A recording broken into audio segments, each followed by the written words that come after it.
मंगलम भगवान वीरो मंगलम गौतमो गणी मंगलम कुंद कुंदार्यो जैन धर्मोस्तु मंगलम सर्वमंगल मांगल्यम सर्वकल्याणकारकं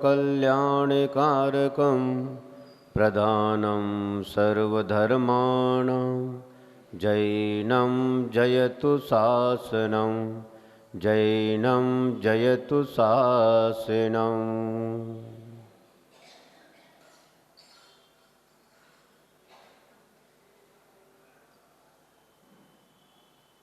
देवादिदेव श्री आदिनाथ भगवान की चारित्र चक्रवर्ती प्रथमाचार्य श्री शांति सागर जी मुनि महाराज की विद्या वाग्मी ज्ञान रत्नाकर परम पूज्य गुरुवर आचार्य श्री उदार सागर जी मुनि महाराज की उत्तम संयम धर्म की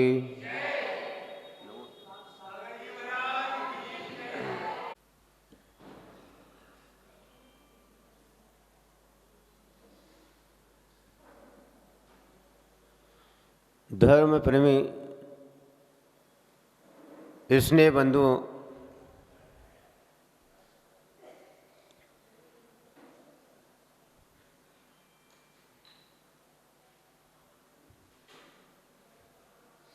इस जीव ने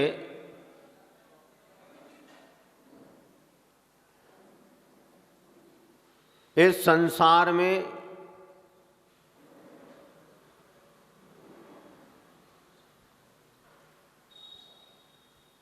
कैसे कैसे कष्ट भोगे, कैसी कैसी इसके सामने मुसीबतें आई, कितने दुख आए, कितने संकट आए,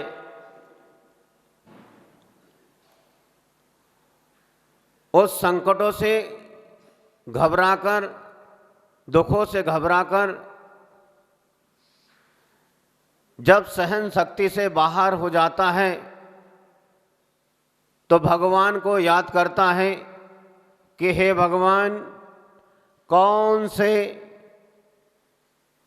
पाप कर्म का उदय है जो मुझे इतने दुख भोगना पड़ रहे हैं।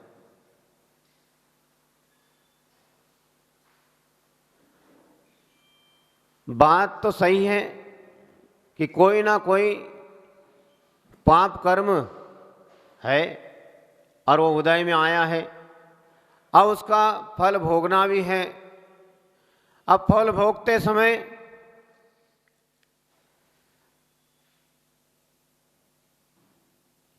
यह जीव सुख दुख का अनुभव करता है। जब सुख का अनुभव करता है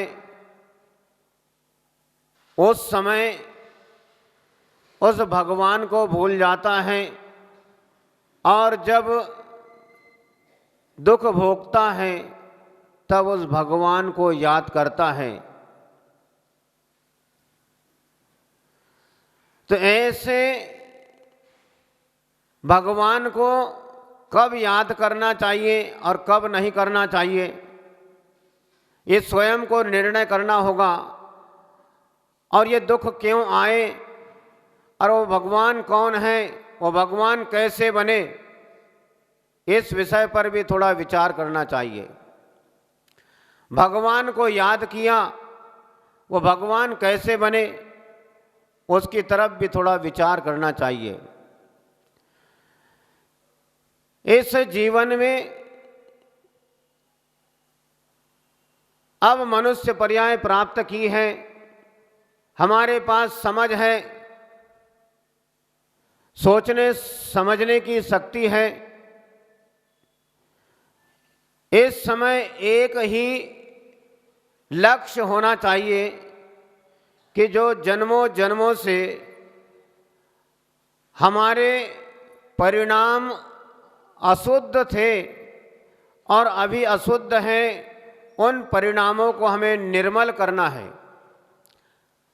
और वे परिणाम निर्मल कैसे हो सकते हैं? तो वे परिणाम संयम का पालन करने से ही निर्मल हो सकते हैं।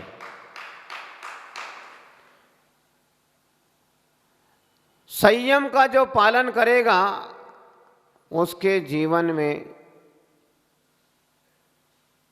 उसके परिणामों में निर्मलता आएगी। और परिणाम निर्मल नहीं होंगे तो यह जीवन भी बेकार चला जाएगा। किसी किसी को तो कोई फर्क ही नहीं पड़ता है, अरे क्या करना है निर्मल परिणाम करके, क्या होगा हमारे परिणामों की निर्मलता से।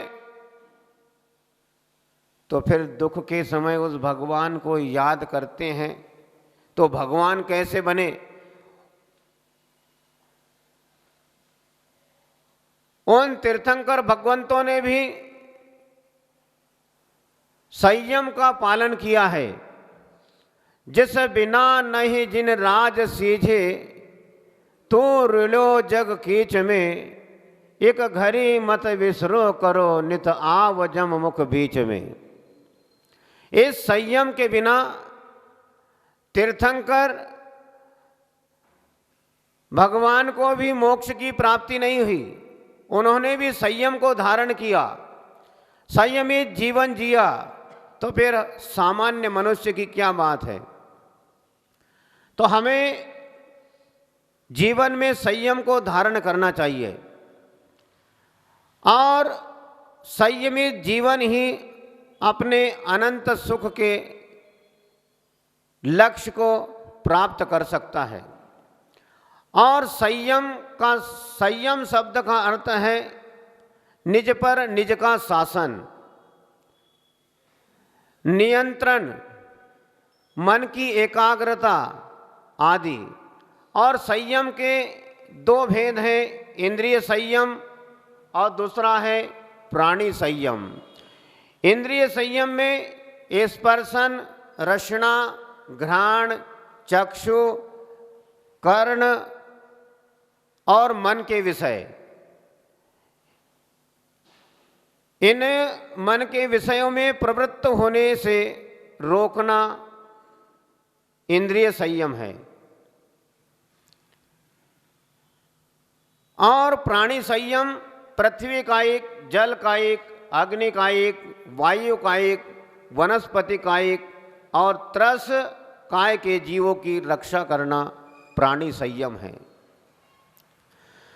पांचों इंद्रियों के वश में करने से संयम होता है, मन को वश में करने से संयम होता है, कषायों का निग्रह करने से संयम होता है, उपवास, एकासन आदि करने से संयम होता है, तप को धारण करने से संयम होता है, मन के प्रचार प्रसार को रोकने से संयम की प्राप्ति होती है, रस परित्याग के विचार भाव से हमें संयम की प्राप्ति होती है।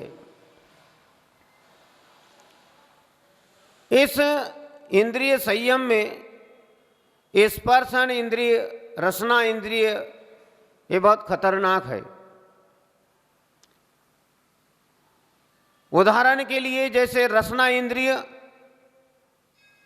यदि कोई बीमारी भी है,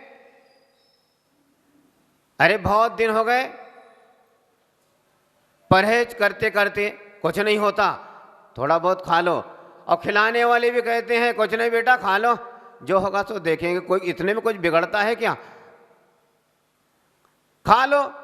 तो ऐसे ये रसना इंद्रिय के वशीभूत होकर यह प्राणी रोगी बन जाता है। एक हलवाई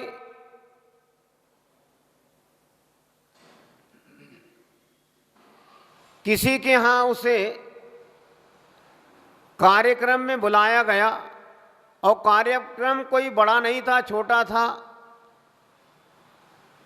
उस हलवाई को कहा कि आपको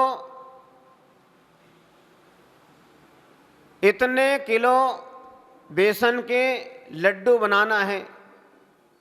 उसने सोचा, अरे ये तो बहुत कम है, पता नहीं अपने लिए बचते हैं या नहीं बचेंगे। उसने अपना दिमाग लगाया, बनाते बनाते 2-4 लड्डू बनाता है और एक लड्डू खाता है। अब उसको यही चिंता है ना कि यदि नहीं बचे तो क्या होगा, इसलिए 2-4 लड्डू बनाए, एक खाया, 2-4 लड्डू बनाए, एक खाया, खाते गया खाते गया। अब लड्डू बनाते समय यदि पानी पीने का भी मन हो तो अब कहाँ छोड़ के जा रहे हैं, अरे खाओ, कुछ नहीं, हिला, पेट को हिला डुला क्यों, पानी बाद में पी लेंगे। लड्डू खाते गया खाते गया। अब कोई मकान का मालिक हो जिसने उसे बुलाया हो, कोई हलवाई के पास में थोड़ी बैठा रहता है कि ये कितने बना रहा, कितने खा रहा, कितना झोले में भर रहा, क्या कर रहा है। अब उसको कौन देखने वाला है। तो 2-4 लड्डू बनाता है, एक खाता है, तो ऐसे लड्डू खाते खाते उसका पेट इतना भर गया, इतना भर गया कि वो लड्डू बनाने की क्षमता भी उसके पास नहीं रही। अब वो वहीं लुढ़क गया। अब लुढ़का तो चिल्लाने लगा, अरे मेरे पेट में बहुत दर्द हो रहा है, बहुत दर्द हो रहा है, बहुत दर्द हो रहा है। अब हलवाई चिल्लाने लगा तो मकान का मालिक आया, अरे ये क्या हुआ, जो नया कार्यक्रम शुरू हो गया और मुसीबत में फंस गए। अपन लेने के देने चक्कर पड़ेंगे, थाने कोर्ट कचहरी के चक्कर लगाना पड़ेंगे, कहीं मर गया तो क्या करते। बुलाओ डॉक्टर को, बुलाओ। डॉक्टर को बुलाया, डॉक्टर को बुलाया। उसने देखा, डॉक्टर ने कहा घबराने की कोई बात नहीं है। उसको बिठाला, बिठाने के बाद डॉक्टर ने उससे कहा कि कुछ नहीं, एक छोटी सी गोली है चने के बराबर, ये गोली तुम खा लेना और पानी पी लेना तो ठीक हो जाएगा। ठीक है। तो वो व्यक्ति कहता है, डॉक्टर साहब सुनो, ये चने के बराबर गोली यदि मुझे खाना होती, मेरे पेट में जगह होती, तो मैं एक लड्डू और नहीं खा लेता। चने के बराबर गोली की जगह भी नहीं बची, इतने लड्डू खा गया। तो यहां असंयम हुआ। तो खाने पीने में संयम, बोलने में संयम, उठने बैठने में संयम, सब जगह संयम की आवश्यकता है। जहां संयम है वहीं पर परिणामों की विशुद्धि है। और ये मनुष्य पर्याय हमें अपने परिणामों को शुद्ध करने के लिए ही विशेष रूप से मिली है, खाने पीने के लिए नहीं मिली है। यदि सोचा जाए कि जिन धर्म, ये जैन कुल, ये क्यों मिला, इसके पीछे एक ही कारण है कि बस अब ये आखिरी किनारा है, संसार परिभ्रमण का ये आखिरी किनारा है। अब समझ जाओ, यदि अब नहीं संभले, यदि लुढ़के, तो फिर कोई बचाने वाला नहीं है। ये संयम, जैसे श्वास उच्छ्वास जरूरी है, श्वास लेना जरूरी है, उसी प्रकार जीवन में संयम भी जरूरी है। नहीं है। लेकिन जब संयम की बात आती है तो आदमी घबराता है, अरे नहीं ये काम हमसे नहीं होता। अभी आप लोग इतने लोग यहां बैठे हैं, यदि आपसे कहा जाए कि ऐसा शुभ अवसर, पर्युषण पर्व, ऐसे शुभ अवसर पर आप संयम के बंधन में बन जाओ, तो आप लोग क्या कहोगे? बन जाएंगे। तो ठीक है, आज ऐसे उत्तम संयम धर्म के शुभ अवसर पर 2 प्रतिमाओं के व्रत ग्रहण कर लो। पक्का? झंझट तो नहीं है? और कोई आ गए ना जगह पर, अपने जगह पर। तो संयम ऐसा नहीं है। संयम तो दृढ़ता के साथ स्वीकार किया जाता है। दृढ़ता के साथ स्वीकार करने पर ही यह व्यक्ति दुर्गति से बचता है, और जहाँ असंयम है वहाँ दुर्गति अवश्य होना है। संयम जहाँ होगा वहाँ सद्गति होगी। जब इतना हमें समझता है कि संयम धारण करने से हमारी सद्गति होगी, स्वर्ग मिलेगा और मोक्ष भी मिल सकता है और दुर्गति में जाने से बच सकते हैं, और ऐसा संयम रखेंगे तो नरक और तिर्यंच गति में जाना पड़ेगा, तो फिर क्यों क्यों क्यों क्यों बात समझ में नहीं आती है। ये प्रवचन सुनना, ये धार्मिक अनुष्ठानों में भाग लेना, ये किसके लिए है? संयम से भागने के लिए है। संयम से भागने के लिए नहीं है, असंयम से भागने के लिए है कि संयम की ओर बढ़ो।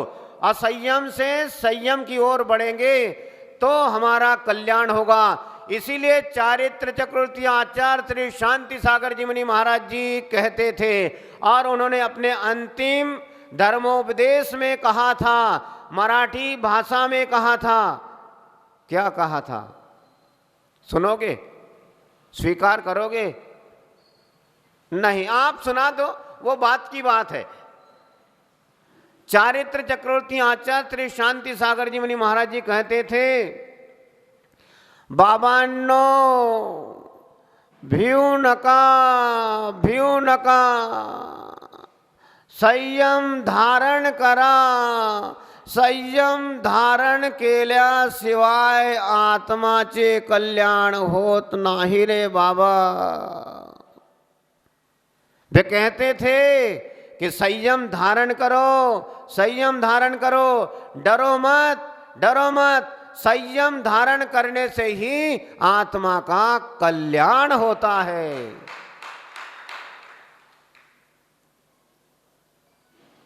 यदि होश हवास में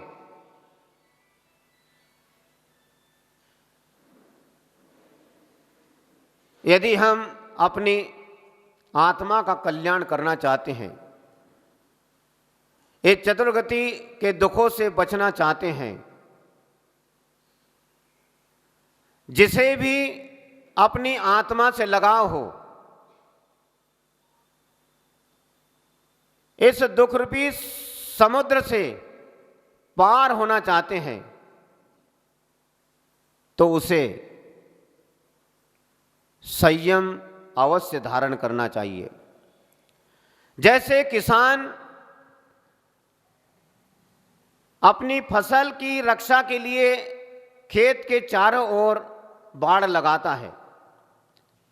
वो इसलिए लगाता है कि फसल की सुरक्षा हो, फसल को कोई पशु, गाय बैल आदि पशु नुकसान न पहुंचाए, इसलिए खेत के चारों ओर बाड़ लगाता है।